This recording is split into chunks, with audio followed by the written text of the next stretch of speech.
welcome to Dream It, Dare It, Do It, Live the Life You Want. I'm Jasmine, the host of this podcast, and I have with me, as usual, my everlasting, everlasting friend, Bote, that is always with me, and she wants to listen and be on the podcast with me. And so I want to welcome everybody. I want everybody to know that I just turned a certain age. Should I say my age? Like, who cares, right? What do you guys care? So I just turned 55. So I'm finally, officially middle age. I don't feel like it, but that's basically what's happening. And so I'm continuing season 7. I'm looking forward to uh, showing you all the different people that are coming up. I've launched this new thing called Inspired Programs, and no, Inspired Action, Inspiring Programs, and I've reached out to all of my people that have come on the podcast before, all my colleagues and friends, and there's going to be some announcements coming, and people are going to come back on the episode, and so this is going to be fun this year. That being said, today I have my friend, colleague, client, Stewart Iskowitz. Hi, Stewart. Hi, Jasmine. Good to see you and Boti. So everybody, Stewart is first and foremost, he was a client. That's how it all began. That's how we met. And Stewart has this company organization. I don't know, he's going to explain it to you. It's called the New York Peace Project, and he's doing really important work.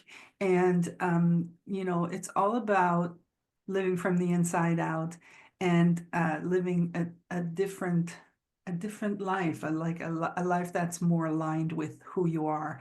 And so I wanted you guys to meet him because he's not very well known yet, but we're working on that. So Stewart, share a little bit with people, what the New York Peace Project is doing. Well, it's interesting how it all started. I come from a background of being in business all the years. I'm a little bit older than Jasmine, not much, but a little bit. And I have a lot of experience in business. That's what I did for most of my life. And they were small businesses, not huge businesses, but not tiny businesses.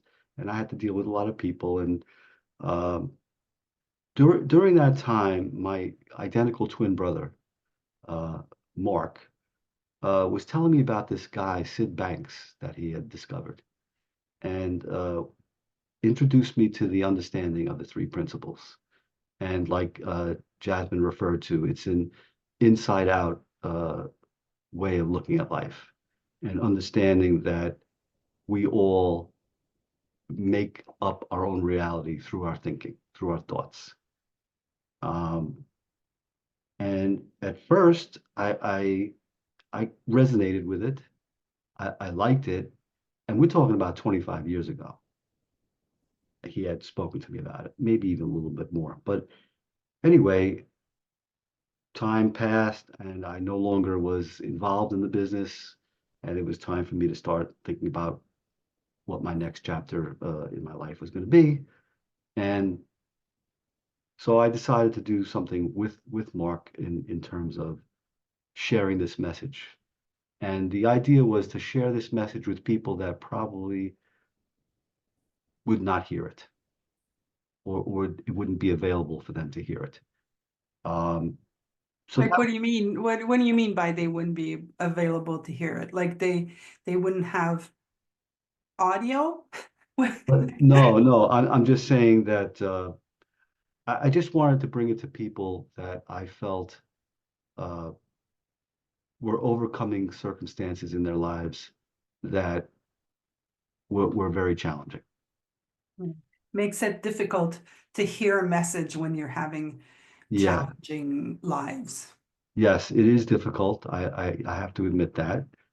and it doesn't always work the way that I would like it to, but that's not really the point. So who's the population that you're targeting? Okay, so the people that we target are people coming home from mental health institutions, hospitalization, what have you, substance abuse, and criminally impacted populations. Um, so that's how we started. Mostly, well, so far up to now on a volunteer basis.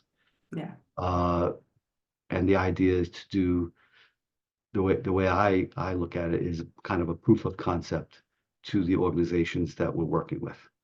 Um, So you're working with organizations that are working with this population, basically. yes, with those populations, yes, Okay.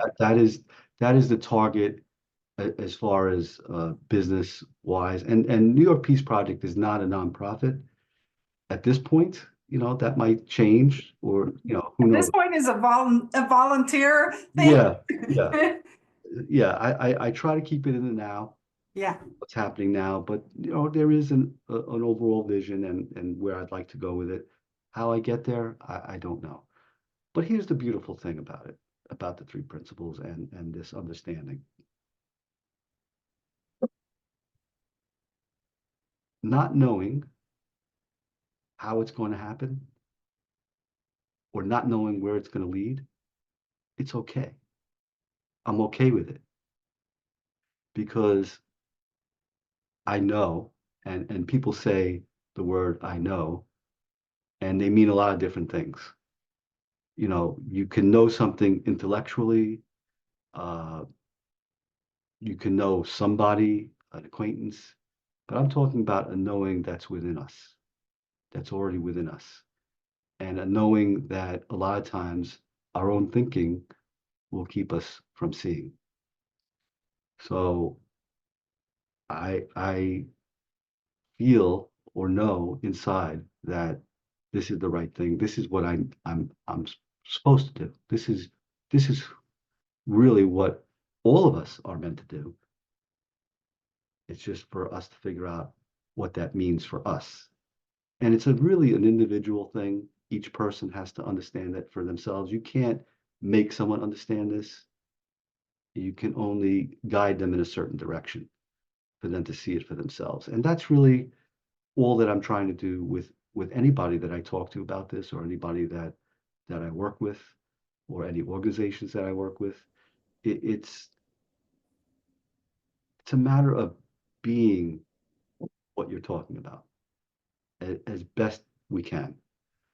And look, we all make mistakes. We all do things in a given moment that we're not happy with, or that we have some kind of feelings about. But at the end of the day, we're just doing the best we can in any given moment. And that's something that people need to know so that they can get past their thinking. They can get so if they know that they're really okay no matter what, and that it's all a learning process, and there's no good or bad, it's just moving forward, one step at a time. Okay. Um,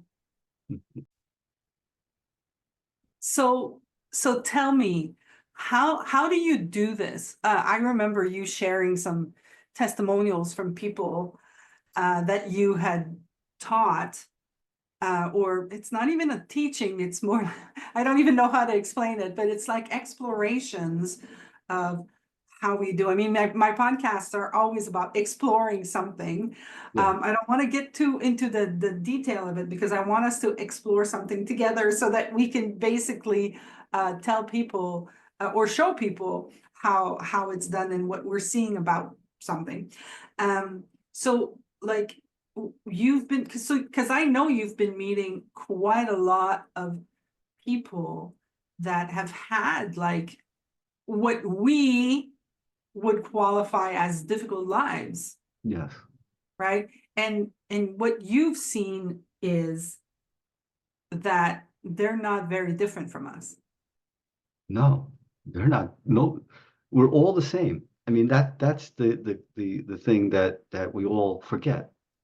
No matter what we've gone through, no matter we're all the same. We're working on the same with the same operating system.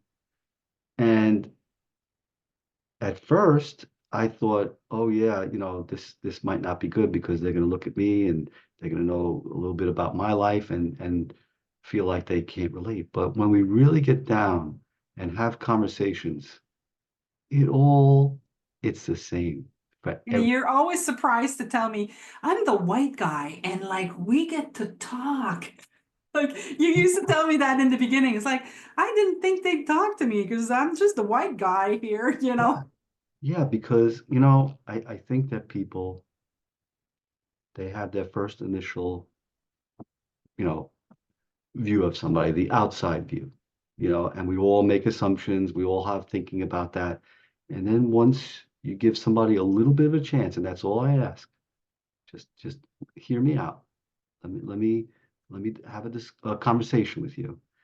And inevitably they they know that I'm one of them, meaning I'm a fellow human being, right? And it doesn't matter what I look like on the outside. It doesn't matter what I've done up until this point in my life. I'm here, I'm showing up, and I'm doing the best I can to try and explain the unexplainable. Yeah, because I'm sure you had like you had the thinking, right? You had thinking. I think you told me you're like I'm a white guy, I'm Jewish, and I was coming from the corporate world. Like you had all this thinking about yourself Yes, and about how these people, because you've encountered, a lot of people, from drug addicts to alcoholics to murderers, right? Like I remember you telling me yes, you meeting these people. So we all have thinking about that as well, right? yes. And I do visit a prison, upstate prison, where I do some workshops. And yeah, these guys have done some pretty heinous things. But I don't look at them like that. I see them as people that did something earlier in their lives, and through their thinking, they thought that what they were doing was the right thing. That was the right thing for them in that moment from what reality was being created in their minds, in their thought, through their thoughts. And I don't see them as that.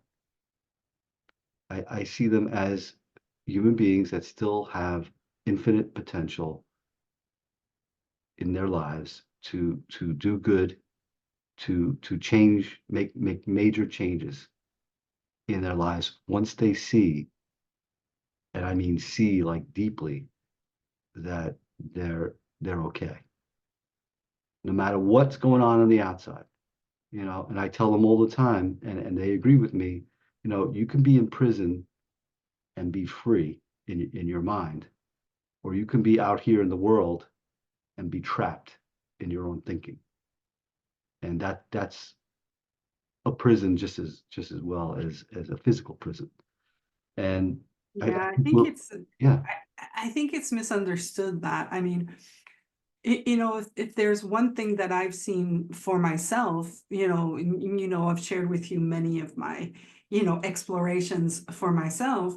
yeah, But for me, it's when I like this podcast is about live the life you want, and really it's not about an intellectual want. It's really about freedom. Like I want people to be free.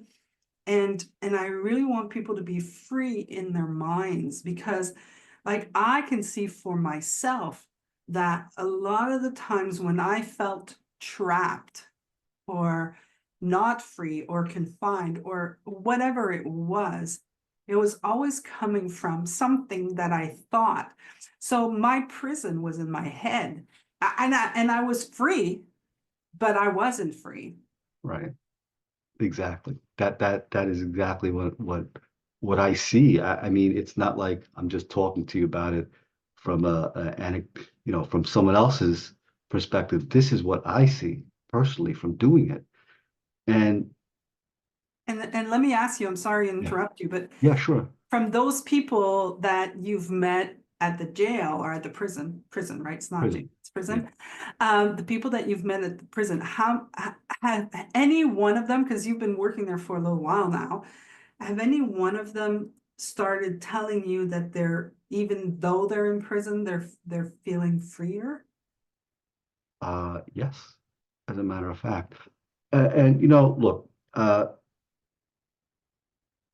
the population that I work with at the prison, they are in a unit that's already in the progress or in the journey of rehabilitating themselves. Okay, so that's already at the forefront.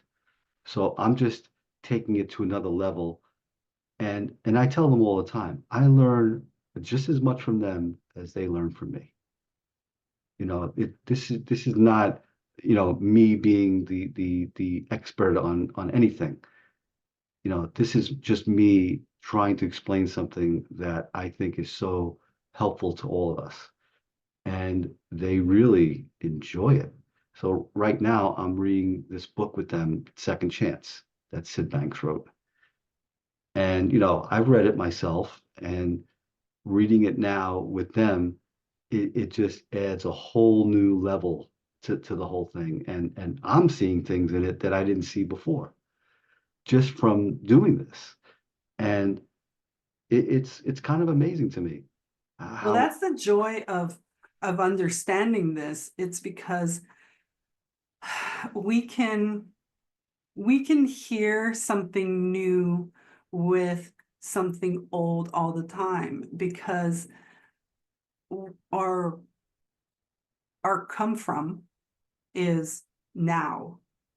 Not our come from is not what do I know about this? Like, when we talk, we're yeah. not going in, oh, he just said this, but I heard this before there, and this person didn't say this, and this person, like, I'm not evaluating anything. I'm not looking, do I agree? Do I disagree?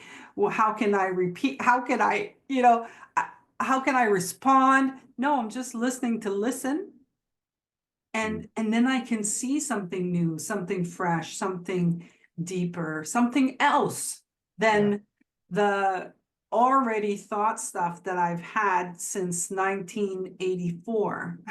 you know Yes, absolutely. And I find that actually this weekend I'm going to a gathering in Connecticut, and one of the parts of it I know is going to be about listening. And we do probably some you know, just getting together with another person and sharing. And it's an exercise for us to understand how much, when we're talking with somebody, how much is going on in our minds, how much judgment.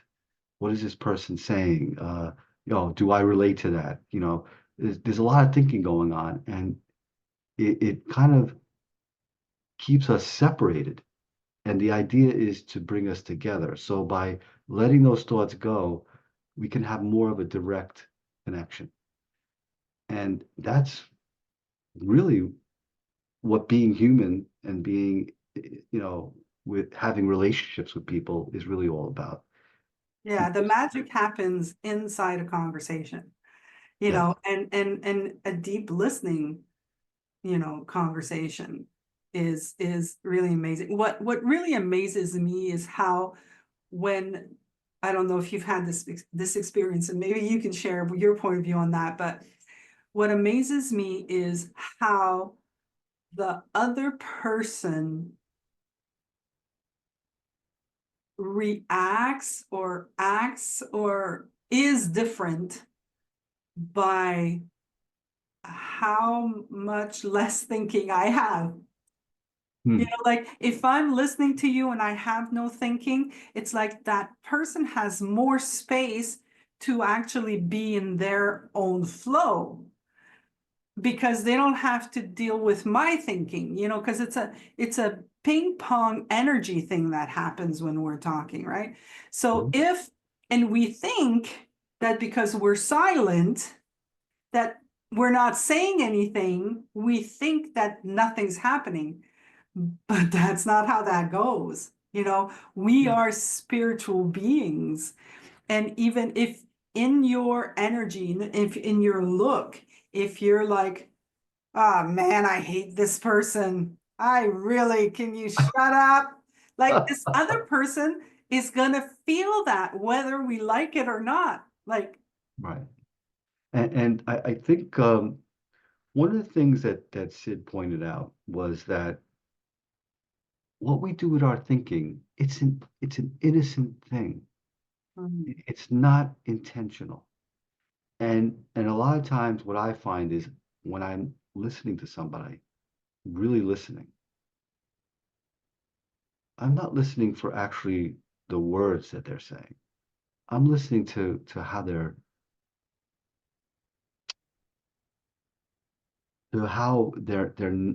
going through something that they really don't have to go through. And it's a misunderstanding, because we don't have to go through stress and anxiety, and we don't have to be angry. We don't have to be sad because we have everything that we need already inside of us. So when I hear someone talking, I can get a sense of where the person's at, without, and the other person, I believe, can sense that, like you were saying. And when you really open up that space, that's when the person can start to see things that they didn't hear it or see before from themselves. And I know I've had that experience with doing some deep listening exercises with people, and it's kind of amazing how through the course of a conversation, at the end of it, the person's like, you know what, this problem or whatever it is that I was discussing with you, at the end of the day, it's my free will what I'm going to do with it. It's my free will or my decision or my choice as to where I'm going to go with it. Because we think we have no choices. We think, oh, something happens and we have to respond, or we have to do this, or there's, you know, we don't have to do anything. All we have to do is be. And that's something that even me, throughout the years, I go back and forth with that. And as time goes on, now that I have a deeper understanding of this, a lot of things just fall to the side that used to bother me before. I still struggle, like I have this sore point about politics, but I see that that's just a small little slice of what life is really all about. yeah, it's like it feels like, I'm not saying this is the truth, but it feels like we either receive or react, right? Mm, And like I don't, and it's funny because I don't like reacting. I still do, right? But when I do react, then I go automatically to judging, right? mm, I judge myself immediately. Why did you react? You're not supposed to do that. And then I go into this spiral of things and it's so automatic. It's like it's immediate. So it's like it's almost like I react to something and then my reaction to the reaction is judgment, So yeah, I'm still inside a reaction, but I'm starting to see that if I'm reacting, there's something I'm not seeing. right. There's if there's a reaction there, then there's some form of thought that I've created that's coming from the past that I'm reacting to. I'm not receiving whatever the message is in that moment because I know that when I'm receiving, I'm just in the moment. And my experience is when you're in the moment, there's never anything wrong. You Right. know, there's stuff that you need to do. There's stuff that you choose to do. But there's the only time that there's a problem is when I go into my head and I start judging the situation. Yeah. And I think that it's very valid for the population that we were discussing that I work with, because for people to understand that really at the end of the day, we are the ones that are in control of our own destiny, and what we believe is what's important, what we feel is right for us. It's not about what other people are telling us. It's not about what society tells us and all that. Uh, at the end of the day, we are the ones that have to live within our own truth. And sometimes we can have all kinds of thinking about that. And it doesn't allow us to be at peace, because I think the real thing is that when we're at peace, when we're in the moment, like you're talking about, that's when the answers come. Mhm. That's when the things that we've been struggling with our whole lives, that's when the light bulb goes off and it's like, oh my God, what have I been doing to myself? You know, and like you said, like we were talking about, it's not about beating myself up over it. It's about having a new understanding. It's about saying, okay, I forgive myself for not understanding before, and also understanding that there are going to be times when I don't understand again. But it's also it's a matter of being in this space more and more, and getting used to living your life that way. Yeah, Right. it's getting a feel because human beings are creatures of habit, right? So Yeah. like we can forget what we're doing. So like I always come back to the driving thing, like I don't in the beginning I would think, okay, I need to go left, and I'd be like, what do I do again? Oh yeah, where's the thing? I didn't go, like, now I don't even think about it. I could be paying my bills, I could be singing my brains out, and I could be flashing, braking, I can do a whole bunch of things, right? Yeah. But that's like it's not just the driving, it's it's life. That's how it is, right? So Yes. there are things that we do that are just automatic, and we're no longer present to we're doing it. And the more that that I do this work, and I'm constantly exploring. I'm constantly, okay, how am I feeling right now? I'm not feeling very good. Why? Like I know like right now I'm having some money fears, right? But before I would just have money fears and I would go hide, and then I would numb it somehow, chocolate, wine, whatever worked so that I could stop thinking about it, or I could numb the feeling I had in my stomach. Now it's just kind of like, okay, so I have money fears. Okay, well, right now there's no fears. I don't have an issue right now. So it's no use to continue listening to it, right? But I keep seeing them all the time, Yeah. but the more that I proceed, the more that I move forward in this deepening of this understanding of where your experience of life comes from, more I can make space in between Mm. the thoughts. It's like, because we're creatures of habit, our our thinking happens so fast, we don't even know. I have a client that I do blogs. I help him with his blogs, and he wrote an article that I thought was hilarious. And I'm talking about Win Morgan, if you guys don't know him, but he had written an article and on his website where he essentially says something like, I can receive an envelope, look and see if it's coming from the government, and in like 3.4 seconds I'm living under a bridge and somebody's going to kill me or send me to prison. That's how fast our thinking goes. Yes. So but we think that's that's it, right? It's like, oh no, that's how it is, you know Right. like I was explaining to you the other day, where I was like, I have a habit of beating myself up, right? And I've known this for years. Like that's what I do. If anything I do, I start associating it with that was bad. The second after, trust me, I'm beating myself up because it was bad, and I cannot be bad. I have to be good, you know? Right. And that happens. Well, what I started to see was that there was something under the beating myself up. There was shame. And I never saw shame, because shame would happen, but the beating myself up or the classifying it of right and wrong was happening so fast. And then the beating myself up was happening so fast that I never saw that. But I was able to start to just see the layers of the thinking and Mm, start seeing what's under that one and what's under that one. And all of a sudden there's shame. And I'm like, holy cow, I didn't know I was ashamed. And I'm ashamed about everything that I do. And mm, I'm kind of like, but do I have to?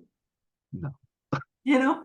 So it's really like the beating myself up pattern is demantling. It's like dismantling itself, you know?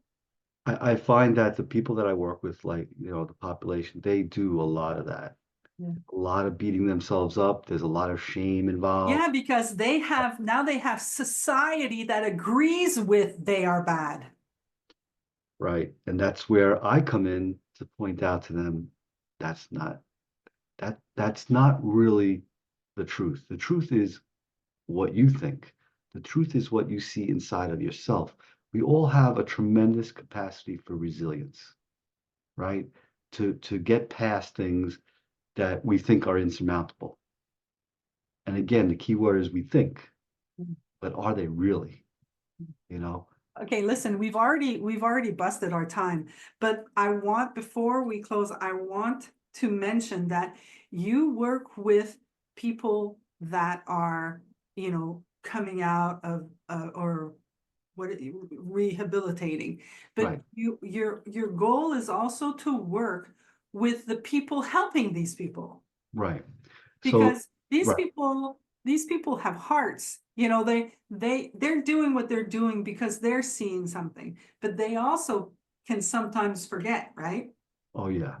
And look, that's the nature of the beast, right? Uh, and you can lose, you can go into something coming from the heart, right? And then get lost in your thinking and lose that original, you know, thing that was coming from your heart. And I just want to be able to help people that work with the populations I'm working with to have to constantly be able to go back and find that peace and recenter themselves so that they can continue on doing what they're doing, because it's not easy. There's a lot of people working in this field that, you know, there are some successes, but there are also a lot of failures. I mean, that's just the way life is. And There's a lot sometimes, of jumping through hoops and a whole bunch of stuff that they have to deal with, like. yes, and then you don't even know if the outcome is going to be a positive one or not, you know. But you have to have faith and belief that even if it's one person, and I tell this all the time, even if I help one person to really shift the direction of their life, then I've done what I was put on this earth to do. Well, Stuart, I know that you and I can talk probably for another hour, but for the spirit of this episode, we're going to leave it at that. But what I want to tell people is, I know that you're not going to, so I'm going to do it. Um, Listen, Stewart is really doing everything on a volunteer basis right now. So what we've done to begin with is we've created a GoFundMe page. So if anyone listening would like to contribute and just, you know, give something to him in order to just, live. Right now, he's literally doing this, 100% of the time. And so he doesn't have an income. He's doing this from the bottom of his heart. That's one thing. The other thing that I want to ask you guys to do is, if you want to stay in touch with him, to please sign up to his mailing list, because we're working on a few things. We've got a program that we're working on, and we've got also a podcast that we're working on, that he's going to be introducing things to the world. So I would love it if you could just go to newyorkpeaceproject.com. Is it .com? I Yes. think it's isn't it at NewYorkPeaceProject.com? No, it's newyorkpeaceproject.com. Okay. And you're gonna see it basically points you to a link tree, but you've got everything you need there. You've got the GoFundMe, you've got the sign up to the mailing list, so you'll be able to do that. And then we'll be, keeping that up to date. And if you sign up to the mailing list, we'll be sending emails to let you know about all of this. So that's what I wanted to say. Well, and I just want to say one thing Yeah. before we close this. I really appreciate you, Jasmine. Uh, Beyond a client uh, uh, client and relationship, it's beyond that to me. You really inspire me. The name that you use is definitely aligned with what you do, Thank you because so you do much. inspire me to keep going in the face of whatever comes at me. I feel like I have someone to talk to and to go through this without being alone. I think a lot of times we feel like we're going through everything alone, but in fact, we really have people that are right there with us. And I want to be that, and Jasmine already is that, and that's all I'm going to say. Thank you, my friend. Thank you so much. Thank you, Stuart. You're welcome. Everybody else, now I'm going to close this up and I'm going to say, dream it, dare it, do it, live the life you want. And I'll see you next episode. Bye. Take care.